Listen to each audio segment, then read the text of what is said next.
শাঁখারীবাজারের শঙ্খ আর শাঁখার কারুকার্য যেমন বিখ্যাত, তেমনি এখানে লুকিয়ে আছে আরও এক প্রাচীন পেশার গল্প। এটি হলো পাথরের শিলপাটা তৈরির কাজ। একজন কারিগর যিনি পরম যত্ন নিয়ে এই শিলপাটা তৈরির কাজ করছিলেন, জানাচ্ছিলেন এই শিলপাটা তৈরির প্রক্রিয়া। এই কাজ আপনি কিভাবে শিখলেন? শিখছি উস্তাদের মাধ্যমে, তারপর কাজ দেখা তারপর শিখছি। একটা পাটা যখন আপনি ধরেন একদমই প্লেন থাকে, সেই পাটাটাকে একদম পরিপূর্ণ একটা ডিজাইন সহ এবং কি কাজ আসলে করে? এটা খোদাই করার কাজ আছে আর একটু ঘষার কাজ আছে। সেটা কাজ করতে আমার মোটামুটি 10-15 মিনিট লাগে। 10-15 মিনিটের ভিতরে আমার কাজটা সাকসেস হয়ে যায়। শিলপাটা, যা বাঙালি রান্নার এক অবিচ্ছেদ্য অংশ। একসময় প্রতিটি বাঙালির হেঁসেলে এর ব্যবহার ছিল অপরিহার্য।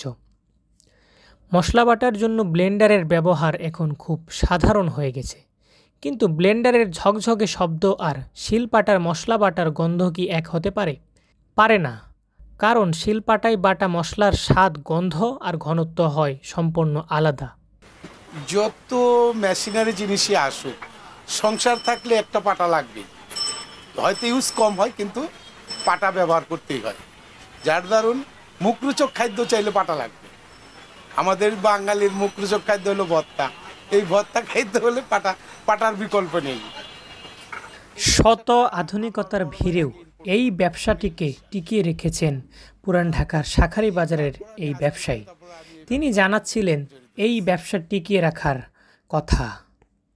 এই ব্যবসাটা আমার বড় ভাই আগে ইম্পোর্ট করতো, অনিল বিশ্বাস। ওনার কাছ থেকেই তারপর আমি আস্তে আস্তে আমি এই ব্যবসায় জড়িত হয়েছি। আমাদের পাইকারি এবং খুচরা দুটোই বিক্রি হয়। আমরা পাইকারি একটা রেট, এটা তো সবাই বুঝতে পারে, পাইকারি রেট আর খুচরা রেট। এমনি বিভিন্ন সাইজে বিভিন্ন দামে বিক্রি হয়।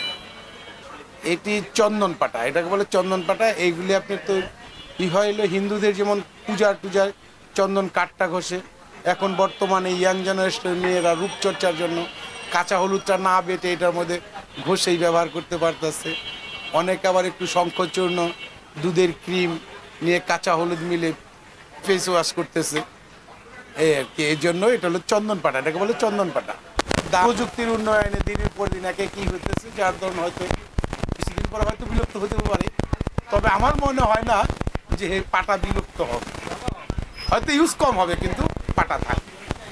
আজকের ডিজিটাল যুগে সবকিছু যখন সহজলভ্য, তখন শাঁখারীবাজারের এই পাথরের শিলপাটা যেন এক হারিয়ে যাওয়া অধ্যায়ের সাক্ষ্য বহন করে চলেছে।